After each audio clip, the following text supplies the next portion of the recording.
जी नाजरीन, red zone के साथ आपका होस्ट साजिद इसाक आपके सामने हाजिर है।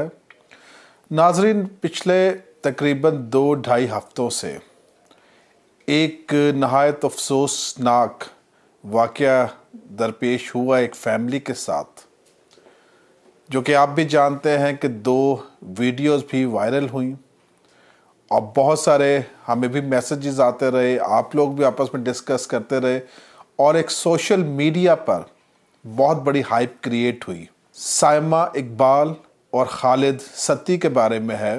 तो नाजरीन, हमारा हमेशा से यही रहा कि हम सब टीवी जो है हक़ाइक़ आपके सामने लेकर आए और कोई ऐसी सनसनी ना फैलाई जाए जिससे ना सिर्फ कम्युनिटी की बदनामी हो बल्कि पाकिस्तान की बदनामी हो। आप जानते हैं कि पाकिस्तान इस वक्त बहुत मुश्किल हालात से गुज़र रहा है। शायद पाकिस्तान की तारीख़ में ये बदतरीन वक्त है, क्योंकि जिस तरह से हमारे दुश्मन हम पर नज़र रखे हुए हैं और जिस तरह से वो मजहबी इंतहा पसंदी को उछाल रहे हैं, हमारी कोशिश ये होती है कि हम उसको ना पूरी ईमानदारी के साथ और पूरे रिसर्च के साथ चीज़ों को सामने लेकर आए। मगर जब 2 वीडियोज़ वायरल हुई नवीद इकबाल साहब की तरफ से और साइमा इकबाल साहब की तरफ से, तो फिर हमें लगा कि अब वक्त है ताकि हम अपने उन साथियों को जो हमें बार बार फ़ोन्स कर रहे हैं, हमें अपने मैसेजेस कर रहे हैं कि इसके ऊपर बात की जाए, तो आज हमने चाहा कि आपके सामने वो हक़ाइक़ भी रखें, क्योंकि ये पहली बात तो ये है कि ये नहायत अफसोसनाक वाक़या है और इसकी जितनी मज़म्मत की जाए कम है, क्योंकि इसमें मसीहत की मैं समझता हूँ एक तौहीन भी हुई और एक माँ की तौहीन हुई, एक बीवी की तौहीन हुई, एक बेटी की तौहीन हुई। तो इन सारी चीज़ों को मद्देनज़र रखते हुए हम चाहेंगे कि आज आपके साथ हक़ाइक़ रख सकें। मैं अपने बच्चों के साथ यहाँ पे पिछले 18 साल से बड़ी खुशखुर्रम ज़िंदगी गुजार रहा था, जब तक कि आखिर में 25 फरवरी की रात को इन बच्चों की मां, 3 बच्चों की मां साइमा इकबाल को एक मोहम्मद खालिद सत्ती नामी, जो कि खुद को एक नाजायज फरोश और एक गुंडा कहता है, उसने इन बच्चों की मां को गन पॉइंट पे घर से रात को अगवा किया। 25 की शाम को जब मेरे हस्बैंड ड्यूटी पे जा रहे थे तो सामने खड़ा हुआ था। इतनी देर में जब मैंने इनको खुदाफिज किया तो छोटा बेटा बाहर गया, मैं उसको अंदर लेने के लिए आने लगी तो मेन डोर पे खड़ा हुआ और वहाँ से मारता हुआ मुझे कमरे में लेके गया। मेरा नाम सदर यकूब। बचाओ सर तां ही हुंदा ने जब कोई रौला शोर पांदे तो फिर बचाओ हुंदा। इत्थे कोई शोर पाया घर दे विच शोर पैंदा तो फिर कोई बंदा बाहर निकलदा, घर च तो शोर शराबा होया ही नहीं। नाज़रीन, जैसे कि आपने अभी देखा कि जो वीडियो है जो वायरल की गई नवीद इकबाल साहब की तरफ से इंसाफ के हसूल के लिए, हमने भी उनके लिए आवाज़ बुलंद की, हमने भी जाके अपनी तहकीक के मुताबिक जाना और आज हम आपसे शेयर करना चाहते हैं कि हमने एक साइड की स्टोरी नहीं चलाई, क्योंकि सहाफ़त में हम समझते हैं कि दोनों साइड की जब तक पिक्चर सामने ना लाई जाए इंसाफ के तकाज़े पूरे नहीं होते। जब तक दोनों साइड की बात ना सुनी जाए, मैं समझता हूँ कि ये मुनासिब नहीं है सहाफ़त के हवाला से। तो नाज़रीन, हम पहले उनके घर गए, उस घर में जहाँ से अभी वो नहीं रह रहे और किसी क्या, जैसे उन्होंने कहा कि हम महफूज जगह पर जा चुके हैं, तो हमने जब वहाँ पर गए और उनके जो गली के लोग थे, क्रिश्चियन कम्युनिटी है वो जो उनको जानते हैं, क्योंकि उनका कहना ये है कि वो तकरीबन 1 माह पहले उस गली में लेके आए अपना रिहाइश। उससे पहले वो इकबाल टाउन में ही रहते थे, मगर 18 साल से किसी और गली में वो रहते थे। तो नाजरीन, पहली बात ये कि जिस तरह से उन्होंने फरमाया इकबाल ने, नवीद इकबाल ने, कि उनको तशद्दुद का निशाना बनाया गया घर में और घर से मारते हुए उनकी वाइफ को वो सत्ती जो था वो लेके गया। तो हम बताना चाहते हैं कि जो गली से हमें मालूम हुआ वो आप भी सुनिए। इस महल्ले दे 20 साल तो मैं रह रहा थे। ये 1 महीना होया इन्होंने नहीं कोई नहीं आउंदा, उन्हां के आने बाद पहला कोई आन जाना नहीं होंदा। ਇਹਦਾ ਤਲਕ नहीं इसे महल्ले च आना, पता नहीं इन्होंने की तलोकात ने, मेरी समझ च बाहर है। ਆਉਂਦਾ ਸੀ, ਇਹ ਪਲਾਟ ਦੇ ਵਿੱਚ ਆਉਂਦਾ ਸੀ। ਇਹ ਗੱਡੀ ਦਾ ਵੀ ਇੱਥੇ ਨੁਕਸਾਨ ਉਹਨੇ ਕੀਤਾ, ਇਹਨਾਂ ਦੀ ਵਜ੍ਹਾ ਤੋਂ ਹੋਇਆ ਨਾ। ਲੇਕਿਨ ਇਸ ਬੰਦੇ ਖਾਲਦ ਨੇ ਜੋ ਕੀਤਾ, ਖਾਲਦ ਸੱਤੀ ਨੇ ਬਹੁਤ ज़्यादती की है। दूसरी बात जो नवीद इकबाल ने कही कि वो जो सत्ती है, जिस तरह से हमने FIR को पढ़ा जो कि 1 मार्च को रजिस्टर की गई, 25 तारीख को उनकी मिसेस जो थी वो जिस तरह से वो फरमाते हैं कि वो सत्ती साहब जो है वो ज़बरदस्ती ले गए और उसमें कहते हैं कि इस पे तशद्दुद भी किया गया, जो कि मैं समझता हूँ हर प्लेटफॉर्म पे हम उसकी मज़म्मत करते हैं। और जब हमने वहाँ से पूछा लोगों से तो उनका बयान क्या है वो भी अब सुनिए। और इसके साथ साथ जिस तरह से FIR हमने देखी उसमें लग ये रहा था कि सत्ती कहीं से नाज़िल हुआ और उसने उनकी अहलिया को गन पॉइंट पर ज़बरदस्ती ले गया। मगर जब हमने हक़ाइक़ जानने की कोशिश की तो हमें मालूम हुआ कि वो बहुत अच्छा दोस्ताना है उनका, नवीद इकबाल के साथ भी दोस्ती है उनकी, और उनका घर में उनके आना जाना भी था। और इसके साथ साथ ये कि वहाँ पे मौजूद होता था हर वक्त, ये उनको खाना वगैरह भी देता था। आप लोगों की ज़ुबानी सुनिए कि लोगों ने क्या कहा। कुर्सी ये लोग अंदर से ला के देते थे। वो अक्सर यहाँ ये दरवाज़ा नीचे दीवार नहीं ना लगी तो यहाँ से अंदर चल दरवाजे से नहीं से जाता, या सीढ़ियाँ चढ़ के अंदर चल जाता था। फिर अक्सर दूध वगैरह खाने पीने का सामान भी ला के देता था, बच्चों को पैसे वगैरह भी देता था। प्लाट में बैठा होता था तो उसको नाश्ता भी देते होते थे। खालिद सत्ती को चाचू कहते थे। और एक और बात है, ये पूरा इनकी आपस में अच्छी अंडरस्टैंडिंग भी थी, खालिद साहब की और नवीद साहब की दोस्त भी अच्छे। ये इकट्ठे कोई पिछले फ्रॉम द लास्ट 1 ईयर उनका आपस में बैठना उठना इकट्ठा इनका आना जाना लगा हुआ था। मैं तो हैरान हूँ कि ये 1 साल से इनका आपस में आना जाना बैठना था, इनके घर वालों को नहीं पता था, इकबाल टाउन को नहीं पता था। तो अब देखें, मुझे कल ये भी पता चला है कि यहाँ पे कोई एक क्रिश्चियन फैमिली थी, उनका कुछ टाइम पहले नवीद इकबाल साहब के साथ झगड़ा हुआ और उन्होंने स्पेशली फ़ोन करके सत्ती को बुलाया और उनकी गाड़ी को भी डैमेज किया, उनके साथ लड़ाई भी की। तो मतलब देखने वाली बात यह है कि उस वक्त ये सत्ती और ये नवीद दोस्त थे। नाज़रीन, एक और बहुत अहम जो कैरेक्टर है इस पूरे इंसिडेंट का वो है वो टैक्सी ड्राइवर, कि जिसकी टैक्सी में वो जो सत्ती है वो लेके गया साइमा इकबाल को।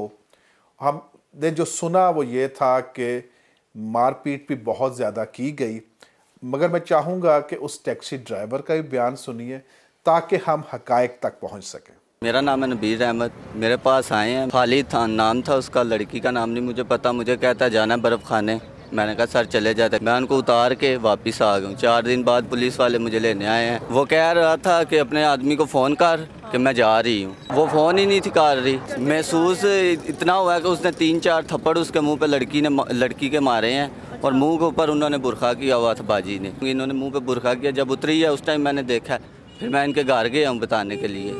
इसके बाद जब हमने वहाँ के लोकल जो चेयरमैन हैं यूसी स्वान के, जिसके अंडर इकबाल टाउन भी आता है, जब हमने उनसे बात की, उनसे दरियाफ्त करने की कोशिश की कि असल हक़ाइक़ क्या है, तो उन्होंने जो कहा मैं वो भी चाहूँगा कि आप सुनिए, क्योंकि हम चाहते हैं कि साइमा इकबाल को इंसाफ मिले। हम चाहते हैं कि उस माँ को इंसाफ मिले और हम चाहते हैं कि उस बीवी को और बेटी को इंसाफ मिले। ये वाक़या कुछ इस तरह हुआ है कि मेरे पास सबसे पहले नवीद साहब और उनके वालिद साहब तशरीफ़ लाए और उन्होंने कहा कि जी हमने पुलिस स्टेशन में एक एप्लीकेशन मूव की हुई है। मेरे पास आया कि पुलिस इस पर कोई एक्शन नहीं ले रही, इसलिए एक्शन नहीं ले रही कि वो मिले हुए और मेरी बीवी को गन पॉइंट पे अगवा किया गया। तो मुझे पुलिस ने बताया कि जी ऐसी कोई भी बात नहीं है। खालिद सत्ती साहब ने जिस लड़की को ये कह रहे हैं कि कल्प्रिट ने लेके गया है, वो ऐसा मामला नहीं हुआ। वो लड़की और लड़के ने शादी कर ली और अपने डॉक्यूमेंट्स जमा करा दिए। हालत की मीनवाइल मेरी बात हुई, मैंने कहा ये आपने क्या हरकत की कि एक औरत के साथ। उसने कहा जी आमिर भाई कि मैंने औरत से शादी की है और औरत ने अपनी मर्जी से मेरे साथ गई है, पर इसकी पेचीदगी कुछ इस तरह है कि वो लड़की کرسچن سے ہے اور کرسچن برادری میں اس کے آلریڈی 3 بچے بھی ہیں اور وہ آلریڈی میرڈ ہے. تو میرڈ لڑکی یا لڑکا مطلب ایک شادی کے بعد دوسری شادی لڑکی کیسے کر سکتی ہے؟ بہرحال جب ہم نے علماء کرام سے پوچھا تو یہ پتہ چلا کہ نہیں, اگر اس نے شادی کی بھی مسلم ہو کے تب بھی اس کو الاؤ نہیں ہے. وہ پہلے 3 مہینے کی عدت کرے, عدت کے بعد وہ اس کو شادی کرنے کا حق مل سکتا ہے. سائمہ بی بی کو انہوں نے بھیج دیا دارالامان میں اور خالد ستیبی بھی جیل میں ہے. اس سے پہلے خالد صاحب جو ہیں وہ ان کا کریکٹر ہے سچ میں نہیں کہوں گا کسی بھی, کہتے ہیں انسان سے کہ جرم سے نفرت تو نہیں چاہیے, انسان سے نہیں. ہر انسان کا اپنا کرائٹیریا ہوتا ہے. وہ خالد ستیبی کا ایز سچ معاشرے میں کوئی رول اچھا ڈیفائن نہیں ہوتا کہ جس میں بندہ کہہ سکے کہ وہ بھی گڈ بندہ ہے. خالد ستیبی بھی جیل میں ہے. تو اس کو تھریٹس کون دے رہا ہے؟ مجھے تو وہ کون سا اتنا بڑا گنڈا ہے کہ جس نے دن دہاڑے ساری دنیا کو مار رہا ہے. جب پولیس لے کے گئی نا سائمہ کو, تو پولیس لا کہتا ہے کہ آپ سب سے پہلے لیڈی کا میڈیکل کرائیں. جی ہاں ٹھیک ہے. پولیس نے ان کا میڈیکل کرانے کی کوشش کی 3 بار. میں میم سائمہ کو کہا کہ آپ اپنا میڈیکل, لا کیا کہتا ہے کہ جب عورت اپنا میڈیکل نہ کرانا چاہے تو نہ پولیس کرا سکتی ہے نہ کوئی اور کرا سکتا ہے. 3 دفعہ ڈاکٹر بھی موجود ہے, پولیس بھی موجود ہے, اس نے کہا میں نہیں کرانا چاہتی میڈیکل. اور اس کے ساتھ ہی ہم نے کوشش کی کہ وہاں کے جو کرسچن وائس ہے, جہاں مسیحوں کی آواز ہے, اس کو بھی لیا جائے. اور جب ہم ان سے بات کی, ہم چاہیں گے کہ آپ ان کی بات بھی سنیے تاکہ آپ خود اندازہ لگا سکیں کہ کیا وجوہات ہیں جس کی وجہ سے یہ سارا سینیریو بالکل ایسا لگ رہا ہے کہ جیسے سرا پکڑنا مشکل ہو رہا ہے. ایس ایچ او نے ہمیں وہ دکھایا جو لڑکی نے لکھا ہے کہ جی میں اپنی مرضی سے آئی ہوں, میں اپنی مرضی سے یہ شادی کر رہی ہوں, اپنی مرضی سے میں مسلم ہوئی ہوں. آپ سمجھدار ہیں, پڑھے لکھے ہیں, آپ بڑے اچھی مہارت کے ساتھ وہاں انگلش بول رہے ہیں, اپنے وہاں پہ آپ واٹس ایپ جو ہے نا پورے امبیسیوں میں ادھر ادھر وائرل کر رہے ہیں. کیوں کر رہے ہیں؟ اس کے پیچھے کوئی مسئلہ ہے یا کوئی بندہ ہے, کون ہے؟ ہم خود وہ دیکھنا چاہتے ہیں. ناظرین, اس کے بعد ہم نے مناسب جانا کہ ہم پولیس کا موقف لے سکیں, مگر اس میں یہ تھا کہ ہم بغیر نام مینشن کیے ہم نے کچھ پولیس افسران سے بات کی, کیونکہ اب عدالت نے ایک GIT بنا دی. نوید اقبال جو یہ کہہ رہے ہیں کہ پاکستان میں مسیحوں کی اور اقلیتوں کو محفوظ نہیں سمجھا جاتا, ان کی جان کو خطرہ ہے اور ان کے ساتھ انصاف نہیں کیا جا رہا اور ان کو پولیس نے انصاف نہیں دیا. تو اب جب GIT بنائی گئی تو جو پولیس ہے وہ پارٹی بن چکی ہے اور اب پولیس کی انویسٹیگیشن بھی ناظرین ہو رہی ہے, اور ہم امید کرتے ہیں کہ یہ جو ہے مسئلہ یہ اپنی پایہ تکمیل تک پہنچے. مگر اس کے جو حقائق پیچھے ہیں ناظرین, میں تھوڑا سا آپ کے ساتھ شیئر کرنا چاہتا ہوں کہ 25 تاریخ کو سائمہ اقبال گھر سے چلی گئیں, جس طرح سے ہم نے FIR میں پڑھا جو لکھا تھا کہ جب وہ دفتر سے واپس گھر پہنچے تو ان کی بیوی گھر میں چلی گئی تھی. اور اس کے بعد 1 تاریخ کو انہوں نے جا کر FIR کرائی, اور اس کے ساتھ ہی ہم دیکھتے ہیں کہ نوید اقبال صاحب 2 تاریخ کو ہمارے جو شہید شہباز بھٹی صاحب ہے ان کی جائے شہادت پر بھی ہم دیکھتے ہیں کہ نعرے مارتے ہوئے نظر آ رہے ہیں ہمیں. تو ہم دیکھتے ہیں کہ وہ سوشلائز بھی کر رہے تھے انہی دنوں میں. اور اس کے بعد ہم دیکھتے ہیں کہ 4 اور 5 کی رات کو پولیس نے ان کو ریکور کیا, خاتون کو ریکور کیا, اور 27 کو انہوں نے پکڑ کر جیل بھیجا. ناظرین, اب جو اگلی بات وہ یہ ہے کہ انہوں نے صبح 8:30 بجے عدالت میں میجسٹریٹ کے سامنے اس کو پیش کیا سائمہ اقبال کو, کیونکہ ہوتا یہ ہے کہ جب میجسٹریٹ کے پاس جایا جاتا ہے تو وہ ٹائم لیتا ہے کہ یہ اپنی مینٹل سٹیبل کنڈیشن میں ہو. وہ انہوں نے 2 دن کے لیے ان کو دارالامان میں بھیجا, اور 2 دن کے بعد انہوں نے دوبارہ ان کو 164 کے بیان کے لیے بلایا, اور اس دوران بھی تقریباً 2 گھنٹے کا ٹائم ہوتا ہے کہ وہ ریلیکس ہو سکے اور بات کر سکے. यहाँ पर पुलिस का कहना ये है कि जब हमने रिकवर किया तो सायमा इकबाल ने मेडिकल करवाने से इनकार कर दिया, और वो दस्तावेज वहाँ पे मौजूद है पुलिस के पास जिस पे साइन और अंगूठा है कि एमओ जो मेडिकल ऑफिसर है वो गया, जब उसने कहा तो उन्होंने इनकार किया। तो नाजरीन, हम सिर्फ आपको बता रहे हैं कि पुलिस का क्या मौक़िफ़ रहा इसके ऊपर। और इसी तरह से जो मलिक आमिर है, जो चेयरमैन है यूसी के, उन्होंने भी यही फरमाया कि 3 दफ़ा मेडिकल के लिए कहा गया मगर उन्होंने मेडिकल करवाने से माजरत कर ली। इसके बाद जब हम देखते हैं कि 164 का जो बयान लिखवाया गया, हम बड़े अच्छे तरीके से जान सकते हैं, आप भी जान सकते हैं कि जब इस तरह की सूरत हाल बनती है तो बहुत सारे प्रेशर्स हो सकते हैं, बहुत सारे खौफ हो सकता है। तो मैं समझता हूँ कि शायद हो सकता है, जो कि काफ़ी मुमकिन है, कि वो जो बयान 164 का हुआ जिसमें उन्होंने कहा कि वो अपनी मर्ज़ी से उन्होंने निकाह भी किया और गई भी, शायद वो जैसे JIT की चल रहा है वो रिवर्स हो जाए और शायद नए सिरे से 164 का बयान हो सके। मगर इस पे हम कुछ बात नहीं कर सकते, ये कोर्ट में केस है। मगर मैं सिर्फ ये बताना चाह रहा हूँ, जिस तरह से JIT इन्वेस्टिगेट कर रही है, कहने का मकसद ये है कि जब उनको वहाँ से रिकवर कर लिया गया और सती को भेज दिया गया जेल में, तो फिर मैं समझता हूँ कि सायमा को दलेरी करनी चाहिए थी, दलेरी करनी चाहिए थी। बहादुर खातून हैं, उनको शायद वहाँ पर 164 में कहना चाहिए था कि मुझे ज़बरदस्ती ये लेके गए हैं, क्योंकि उस वक्त प्रेशर नहीं था उस तरह से, क्योंकि वो जेल में था। और अभी भी सुनने में आया कि वो जेल में है, प्रोडक्शन उसका ऑर्डर्स जारी हुए हैं मगर अभी में चल के जमा नहीं कराए उन्होंने। तो अगर वो वहाँ पर 164 का बयान दे देते तो शायद आज ये सारा जो हुआ है ये ना होता। तो मैं यहाँ पर इसी बात को एम्फसाइज करना चाहता हूँ कि हमें जब देखता हूँ मैं यहाँ पर, हमने देखा प्रोटेस्ट भी हुआ, कुछ एक्स पार्लियामेंटेरियंस भी आके खड़े हुए, कुछ दूसरे सियासी अरकान भी वहाँ पे मौजूद थे।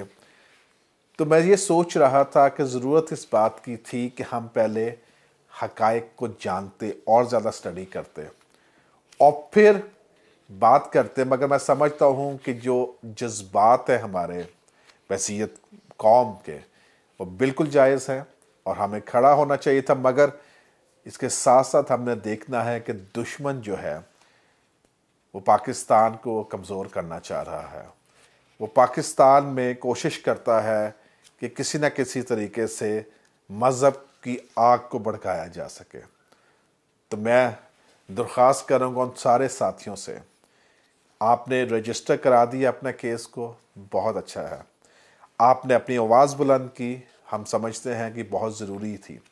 मगर अब हमें हक़ाइक़ का इंतज़ार करना है, हमने JIT की जो रिपोर्ट है उसका इंतज़ार करना है ताकि इंसाफ के तमाम तकाज़े पूरे हो सके। और इसके साथ ही मैं उस फैमिली का, नवीद इकबाल का, सायमा इकबाल का, उन बच्चों का ख़ास तौर पर कि जिनको शायद इस तरह से इल्म नहीं है कि क्या हुआ है, क्या हो रहा है, मैं दुआ करता हूँ कि खुदा उनको हिम्मत ताकत दे ताकि इस बड़े जो है प्रॉब्लम इसको फेस कर सके और जहाँ पर भी जो भी कल्प्रेट है उसको कैफ़रे किरदार तक पहुँचाया जा सके। उसके लिए आप जो साथ उनके साथ खड़े हैं, और हम ये समझते हैं कि खुदा करे, क्योंकि हम देखते हैं कि पाकिस्तान में अब वो ट्रेंड आ रहा है कि हुकूमतें भी चाहती हैं, अदालतें भी चाहती हैं कि इनको इंसाफ मिले, जो माइनॉरिटीज़ इनको इंसाफ मिले।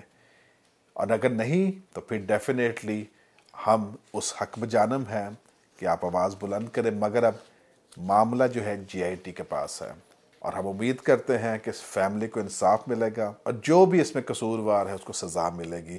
تو ناظرین، اسی کے ساتھ اپنے ہوسٹ ساجد کو اجازت دیجیے۔ پاکستان زندہ باد۔